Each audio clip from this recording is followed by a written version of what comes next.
Саламатсыздарбы, урматтуу угармандар? Агайдын жетекчиге чеки талап китебинин номер 30 сабак ишмердүүлүктү уюштура билүү деген тема тууралуу маалымат аласыздар. Сабакты даярдаган Салтанат Бейшенова, Талас облусу. Бардык жамаатта жакшы натыйжага жетүү үчүн жетекчи өзү да, иштөөчүлөрү да өз ишмердүүлүгүн жемиштүү уюштуруусу өтө маанилүү.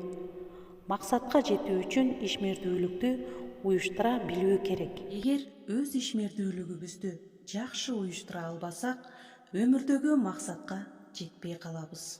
Ар бир адам максатка жетүү үчүн өзүнүн ишмердүүлүгүн туура уюштура билүү керек. Ал үчүн биз сиздерге төмөндөгү эрежелерди сунуштайбыз. Эң биринчи кезекте өмүрлүк, жылдык, айлык, күндүк максат менен жашоо. Экинчиден жылдык, айлык, жумалык, ошондой эле күндүк, сааттык план менен иштеп үйрөнүүбүз керек. Эч болбосо көңүлүбүздө дагы план түзүп, ошону аткарууга аракет кылышыбыз керек. Күндөлүк режим менен иштөөгө үйрөнүү зарыл. Атактуулардын ийгилик сырлары деген китепте дагы эң жакшы ойлор берилген. Ушул темабызга байланыштуу бир цитатаны сиздерге айта кетейин. Эгерде мен жашоомду өзгөрткүм келсе, муну бир гана мен ишке ашыра алам. Башка бирөө эч качан муну мен үчүн жасап бербейт деп айтып кеткен. Демек, ар бир инсан өз жашообузду, өз ишмердүүлүгүбүздү уюштурууда, өзүбүздүн жашообузда өзүбүз авторбуз. Ошондуктан келиңиздер, бардык пландарды азыр түзүп баштайлы. Күндөлүк режим менен иштөөгө үйрөнгүлө. Ушуну өзүңөргө адат кылып алсаңар дагы жакшы болот. 4. Ишти баштаардан мурда аны оюңда баштап, жүрүшүн акырын элестеткиле. Мен дагы жашоомдо ушул бөлүгүн абдан көп колдоном. 5. Иштин жөнөкөй, кызыктуу бөлүгүнөн баштагыла. Сабакка, ишке зарыл болгон бардык каражаттарды даярдап, анан ишти баштагыла. Ой пикириңди топтоштуруп, өжөрлөнүп иштей билгиле. Эгерде кандайдыр бир кыйынчылык болсо, аны таштап койбой, өжөрлөнүп баштаган ишти аягына чыкканга аракет кылгыла дегим келет. Изденип иштөөгө аракеттенгиле. Ошондой эле, эгерде ишиңер жүрбөй калса, жасай албасаңар, ачууланып, таарынып, зеригип таштап койбогула. Бир аз эс алып алып, көңүл ачып, 5-10 минутадан кийин, же болбосо 1 сааттан кийин кайра баштаган ишиңерди аягына чыгарып бүтүргүлө. Эгерде кыйналсаңар, сурап үйрөнүүдөн такыр уялбагыла, кеңеш алуудан тартынбагыла. Ар дайым биларман адамдардан, китепти көп окуган адамдардан, ошондой эле китептен дагы кеңеш алып үйрөнгүлө. Өзүңөрдүн жасаган ишиңерди өзүңөр анализдей билгиле жана ойлонуп иштеп ойлонууну үйрөнүп адат кылгыла. Улуу данышмандар мынтип айткан экен: ийгиликтүү адамдар эч качан ката кетирбейт деген түшүнүк жок. Ийгиликтүү адамдар сөзсүз ката кетирет. Алар кетирген катасына карап, пландарын тууралайт. Мен дагы ошондой адамдардын биримин деп айтып кеткен. Ошондой эле кийинки биздин сунушубуз: эч нерсе кылбоодон корккула. Катаңды да, ийгилигиңди да анализдей билгиле. Жакшы үйрөнүп, ишти бүтүргөнчө кайра баштоодон зерикпегиле.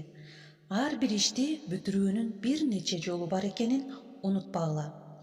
Оюңарда ошол көп жолдорду элестетип, эң ылайыктуу, тез бүтө турган жакшы жолун тандап, анан ишке киришкиле. Ишиңдин өнүгүшүн, келечегин элестет. Ошондой эле улуу, өрнөктүү адамдардын өз ишмердүүлүгүн уюштуруусун дагы үйрөнгүлө. Кыргыз элибизде дагы жакшы сөз бар: кулдай иштеп, бектей жүр деген. Демек, толук берилип иштеш керек. Иштеп жаткан ишиңерге берилүү менен мамиле кылгыла. Шашпай, бирок тез, жемиштүү иштей билгиле. Мүмкүн болушунча бир ишти баштасаң, аны бүтмөйүнчө башка ишке өтпөгүлө. Кээ бир адамдар кандайдыр бир ишти баштагандан кийин тоскоолдуктар, кыйынчылыктар болсо, баштаган ишин таштап коет. Менин колумдан келбейт экен деп. Андай кылбаш керек. Индияны 2002 жылдары башкарып турган Абдул Калам деген улуу ойчул айтып кеткен экен. Кыйынчылыктар бул силерди сындыруу үчүн эмес, ичиңердеги жашырынып, уктап жаткан күчтү ойготуу үчүн берилет деп. Демек, кандай гана иш болбосун, баштаган ишиңерди таштап койбой, артка чегинбегиле деп айткым келет. Ар бир адам иштен чарчабайт, бир түрдүүлүктөн чарчайт. Ошол үчүн кээде 3-4 ишти бир баштап, тажаганыңарда алмаштырып дагы турсаңар болот. Колго алып окуган күндөн баштап азыркыга чейин ушул ыкманы, сунушту абдан жакшы колдоном. Бир күндө 3-4 ишти баштасам, ошол бир күндөн сутканын аягында сөзсүз түрдө баштаган ишти аягына чыгарып алсак болот. Силерге дагы сунуштайм. Иштин кыйын, татаал, түшүнүксүз жерине келгенде аны таштап кетпегиле же токтотуп койбогула. Иштин жалпы жыйынтыгын чыгарып, баштапкы план, максатыңар менен салыштырып, эмнеси бүттү, кайсы бөлүгү калды, эмне үчүн, эмне кылуу керек деген жана башка ушул сыяктуу суроолорду өзүңөргө берип, ишмердүүлүгүңөрдү уланта бергиле. Демек, ушуну менен бүгүнкү сабагыбызды жыйынтыктайбыз. Жогоруда айтылган сунуштардын баардыгын жакшы өздөштүрүп, окууда, иште, турмушта пайдалана билсеңер, дайыма өз максатыңарга жетесиңер. Ар дайым өзүңөр өнүктүргүлө. Ал үчүн сөзсүз түрдө адамда жүрөк, көңүл, ыкылас үчөө бириккенде гана жыйынтык болот. Күнүмдүк жасаган ишиңерди өзгөртпөсөңөр, жашооңор өзгөрбөйт.